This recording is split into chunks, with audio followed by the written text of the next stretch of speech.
allí de algunas mejoras en algunos países, en términos globales, la tendencia es al alza. Bueno, ahora mismo en los números de casos globales, 384.429 casos. Estamos llegando a 400.000 casos a una velocidad. Con 265.302 casos activos, 102.536 en recuperación y 16.591 casos mortales. Ayer habíamos hablado de las curvas y la curva de los infectados tomó una nueva pendiente a partir de los 200.000, no así el de los casos fatales. ¿Y qué indica esto? Vamos a ponerlo así: el número de casos se ha duplicado del viernes a hoy. Yo le quiero explicar algo para que ustedes tengan, cuando miren estas curvas estadísticas, hay muchos modelos matemáticos para analizar cuando uno tiene data. Data, sobre todo el comportamiento, lo que se conoce como la bioestadística. Acuérdense que estas mediciones se hacen sobre circunstancias muy concretas. O sea, por ejemplo, si yo mido Panamá y tengo todos los datos de contaminación en Panamá, tengo que tener claro de que al ponerlos en una curva, cada punto de ellos, estoy asumiendo las condiciones sobre las cuales ese evento ocurrió. Claro. Entonces yo lo que busco es una línea de regresión que me indique la tendencia de este comportamiento. Si es hacia arriba, si es hacia abajo, o si la curva está muy inclinada, cuán rápido se está produciendo esto. No tiene la intención fundamental de predecir con exactitud cuántos casos van a haber. Podría hacerlo que coincida o no.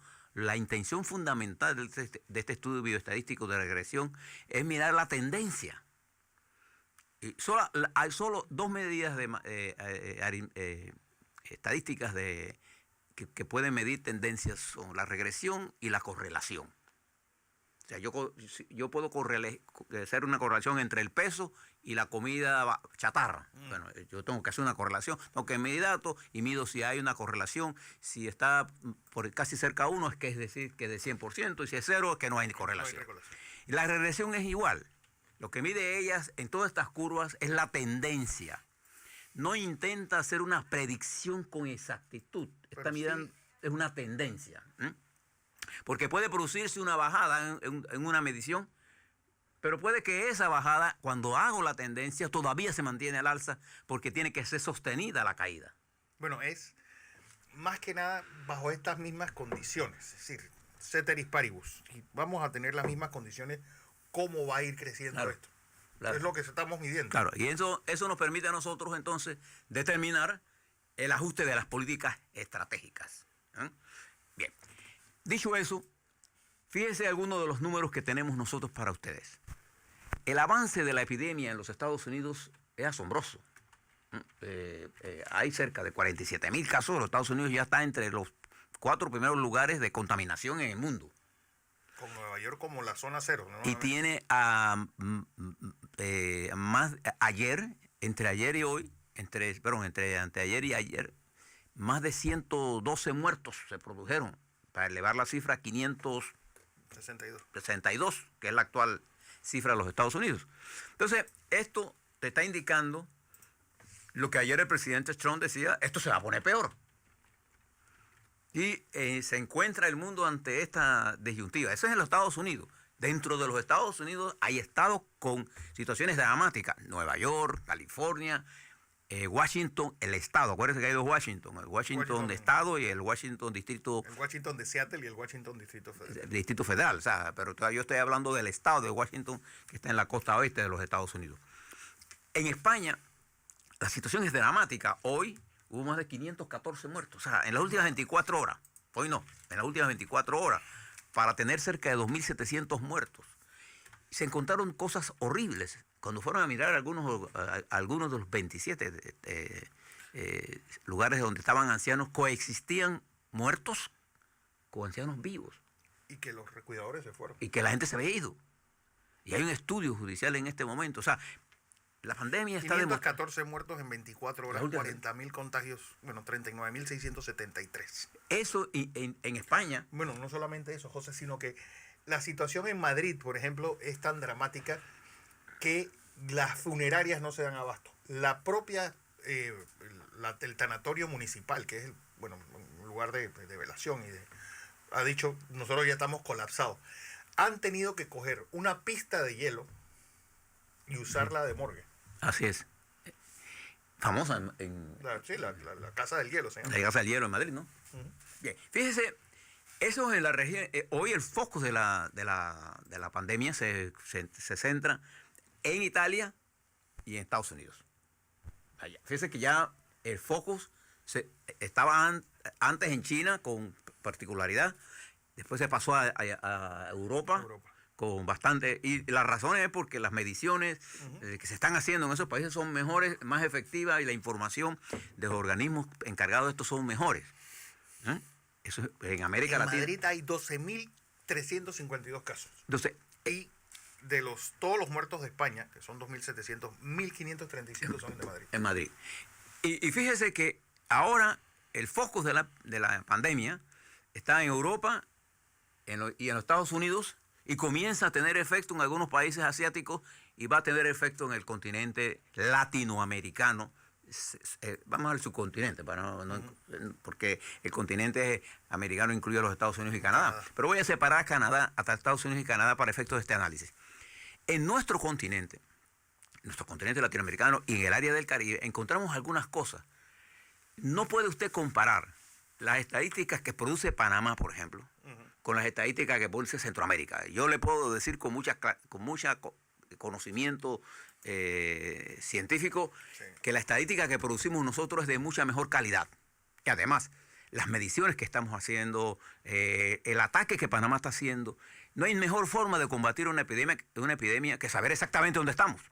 Bueno, no por gusto, nosotros tenemos uno de los mejores centros de investigaciones tropicales. Claro, y además nuestra formación de nuestros médicos aquí es CDCiana, es decir, viene del CDC. Nosotros, los Estados Unidos tuvo una influencia negativa y positiva, y dentro de las muchas positivas que tuvo fue precisamente la formación de una escuela de pensamiento de salud pública,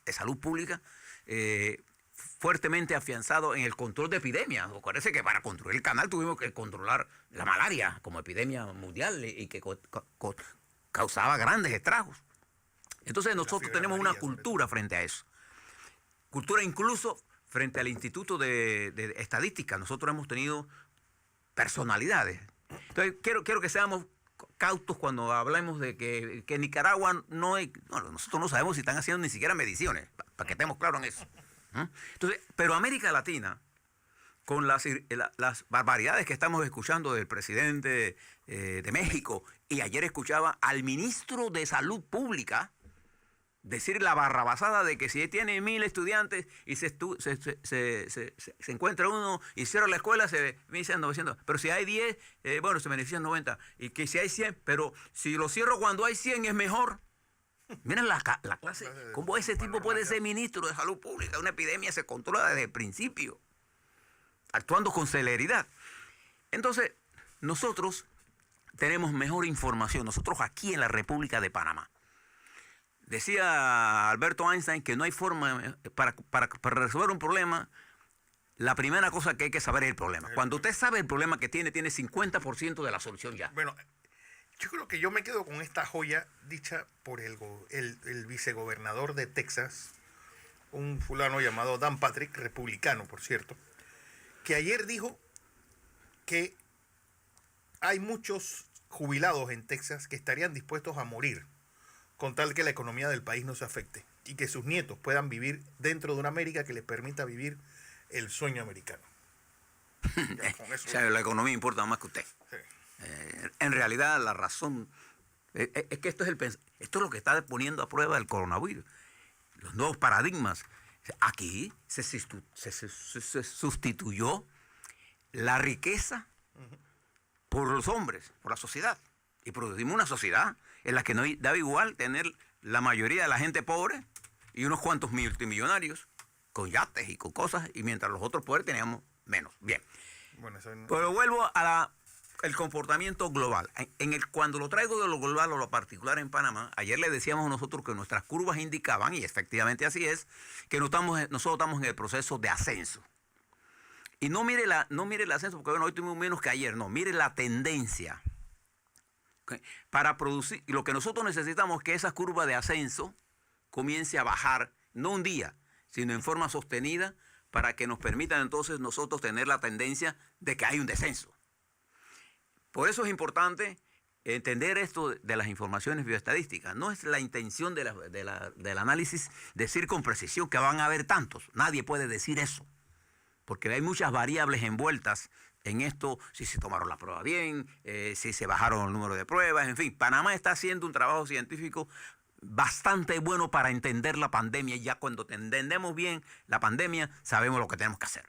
Y lo que tenemos que hacer es producir que el menor número de gente esté en contacto con gente infectada para matar al virus.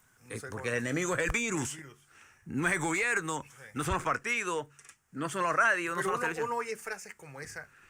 Yo recuerdo esa película que se llamaba Cuando el destino nos alcance, de Charlton Heston, Soylent Green, era en el año 2022, una película futurista del año 73 que trataba del mundo, la destrucción que provocamos con la contaminación, y al final teníamos que comernos unos a otros, y la carne más dispensable que había era los viejos, y lo estaban matando a gusto supuestamente en unos centros. Todo esto, pues para que vean que a veces la realidad supera la ficción. No, y en esto cuando las cosas, por ejemplo, ese fue el caso de Italia, cuando la realidad supera la capacidad de atención, entonces usted tiene que tomar una decisión. ¿A quién debe usted salvar y a quién no debe salvar? Así es. ¿A quién salva usted? Al que tenga mayor probabilidades. ¿Y quiénes son los que tienen mayor? Los más jóvenes. Entonces, por eso que todo esto lleva a la conciencia. Estamos frente al replanteamiento de nuevos paradigmas, de nuevas formas de cómo debemos enfocar el futuro. Pero estamos también frente al hecho que tenemos dirigentes internacionales con una concepción muy estrecha de qué debe hacer. El mundo, para poder que sea mejor, tiene que haber una concepción clara de el esfuerzo multilateral. Pero usted está viendo en esta expresión que Fernando le leía del vicegobernador de Texas, una concepción aislacionista, economicista y muy pro-norteamericana. Hay que trabajar los negocios, no importa que los demás se fastidien. El mundo marcha a ese replanteamiento. Le voy a dar un ejemplo. Ayer, Alemania, que por más de 10 años, escuche lo que le voy a decir, la política de la señora canciller Angela Merkel con Alemania fue de no endeudar a Alemania y mantener la balanza de gastos corrientes contra ingresos corrientes en cero. Es decir, por eso el bono alemán siempre fue un refugio. Ayer, ¿qué decidieron? En una forma dramática, pusieron 750.000 millones de dólares y van a ir directamente a bolsillos de contribuyentes, de empresas. Se congelan todas las hipotecas hasta el año que viene. Es decir, una cosa bien extraordinaria. Eso representa el 45% del presupuesto. Eso es un endeudamiento así de un solo día de 45%. Es como si nosotros nos endeudáramos 10.000 millones de dólares ya. Tendría que ser un poco más. No, 12 son las 50%. Ok, sí. Exactamente. Entonces, fíjese lo que ella toma. Ahora, ellos tienen reserva para hacer eso, porque ellos tienen banco de reserva. ¿Por qué? Porque el suministrador de todos estos financiamientos para aquella política fondomonetarista de que frente a crisis había que ser más duro. Más duro todavía. Entonces, ahora se está viendo el mundo al revés. El promotor de los ajustes estructurales en Grecia, por ejemplo, fue Alemania. En España, la destrucción del sistema médico de España fue impulsado por esta concepción de fondo monetarista de ajustar salarios, desarrollos sociales, particularmente en la medicina. De estar siempre hablando del gasto de salud, del gasto en y no de la inversión. Y no de la inversión en salud y de la inversión. Y ahora, de un solo tajo, echa por la borda esa política. Y en los Estados Unidos, los republicanos que siempre han acusado a los demócratas de que ustedes son unos gastadores, que ustedes son unos destructores, esa es una premisa totalmente falsa. Los que más han endeudado a los Estados Unidos son los gobiernos republicanos. Si no, observe Una que... guerra de las galaxias, que es el despilfarro de dinero más grande. Y el gobierno que heredó Obama, de los Bush, fue el gobierno que tuvo la crisis financiera más grande de la historia, y Obama le entrega el gobierno al presidente Trump en el crecimiento, en la expansión de crecimiento más grande de su historia. Trump lo continúa endeudando al país. Y hoy, el endeudamiento que el presidente de los Estados Unidos está haciendo de los Estados Unidos es el mayor de su historia. Esos son los paradigmas que estamos mirando, y nosotros en Panamá no podemos titubear frente a esto. Nosotros nos enfrentamos o resolvemos el problema hoy o no habrá mañana. Entonces, en vez de estar pensando en mañana con cálculos de que yo voy a hacer tal cosa porque yo voy a ser candidato a presidente, yo pienso como panameño y como adulto mayor que soy, yo pienso en el futuro de mis hijos, de mis nietos, de las futuras generaciones. Nosotros tenemos que actuar con criterio de enfrentar la crisis que nos da, no solamente el problema de salud, que es el vector que estamos moviendo, sino qué cosas tenemos que hacer en el vector económico, como lo está planteando Alemania, lo está planteando el propio presidente de los Estados Unidos, ¿no? ¿Sí? Sin caer en las simplezas del señor presidente de México. Y porque esa es tamaña irresponsabilidad. Entonces, este es el momento en donde tenemos que empinarnos. Y creo que vamos a hacerlo. Pero observe más. La OCDE, aquella organización de desarrollo mundial que tanto dice que nos quiere un día y de otro día no, y que se mandó un memorando y que no mandó un memorando, y ese juego que tiene con nosotros, dice que el efecto del coronavirus en la economía será de largo plazo. O sea, puesto así, supóngase que nosotros controlemos la epidemia, la pandemia en julio, agosto. A partir de ese momento, y desde ya, el deterioro que tenemos que enfrentar podría durar 2 años para recuperarnos nosotros. Y eso que nosotros tenemos, Panamá, una infraestructura y una economía de servicios que es más fácil de recuperar. Si usted quiere tener un ejemplo de esto, la invasión del 89 y el saqueo. Y el saqueo y la destrucción, decía que Panamá no se recuperaba en 10 años, si acaso. Y nosotros en la dureza, sin el apoyo norteamericano propuesto, ¿se acuerda que ellos fueron 1.000 millones que nunca llegaron? Fuimos capaces de salir de eso y llegar a un programa de expansión económico el más largo de la historia nacional.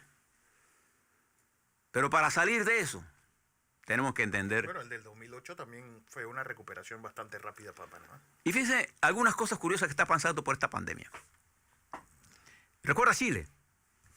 Ese país que era el punto de referencia y que se volvió el punto de referencia negativo.